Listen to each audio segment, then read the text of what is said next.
So the first part of my education today is I just want to go over a standard Edison bill, Southern California Edison bill, that most of us receive on a monthly period. I actually have one here.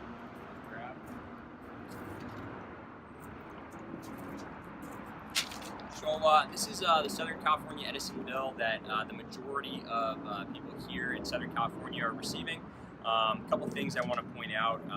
Edison here is a publicly traded company, right? So this is not a city-run organization. This is not a private organization. This is a publicly traded, for-profit organization that's actually charging us for our power in California.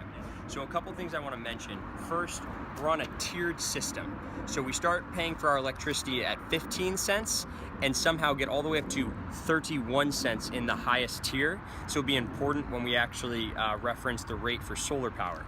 Now also, because the power is created off-site, there are these delivery charges that are going to make up 60 to 70% of our bill. Majorly being transmission and distribution, meaning using facilities off-site and getting the power to our home.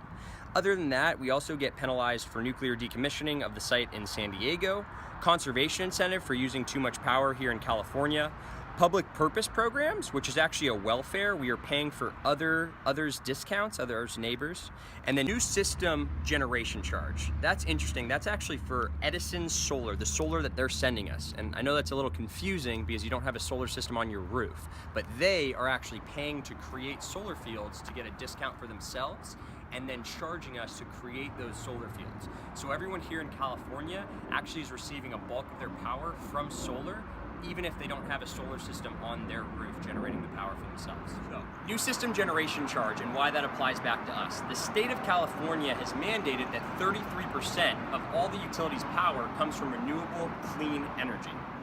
This is why the state and federal government have actually paid and incentivized solar systems, free solar systems, to be installed on as many homes residentially as possible by 2020.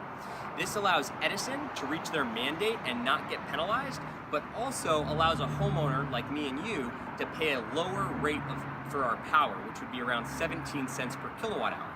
This rate for power is basically tier 1 throughout California. It's saying that you're going to buy your power with no extra penalties or charges, just the power being generated from the sun through the utility's meter. The utility reaches their mandate, the homeowner gets to pay less for their power at 17 cents. I'm sure you're asking yourself, why doesn't everyone do this? It's because they don't know or they haven't been educated. Our main goal is to get in front of as many people as possible and give them the information they need to make an educated decision. Once we do, we find that 90% of homeowners move forward with the program. Thank you so much for watching today. If you look below, there's a phone number. Please call in to set up your free consultation. It's only a 30-minute consultation. You'll speak directly with myself or my business partner. I want to take this last minute to explain the Energy Ambassador Program. All the details will be listed in the email, but you can earn up to $10,000 just by referring homeowners with high energy costs so that we can help them with the same education that we've provided you today. We would love to say that this will last forever, but we can't imagine that the state and federal government will continue to pay for these systems for much longer. So please act today and set up a consultation, or at the very least, look at the details of becoming an energy ambassador. Thank you so much for taking the time today, and hope to help you soon.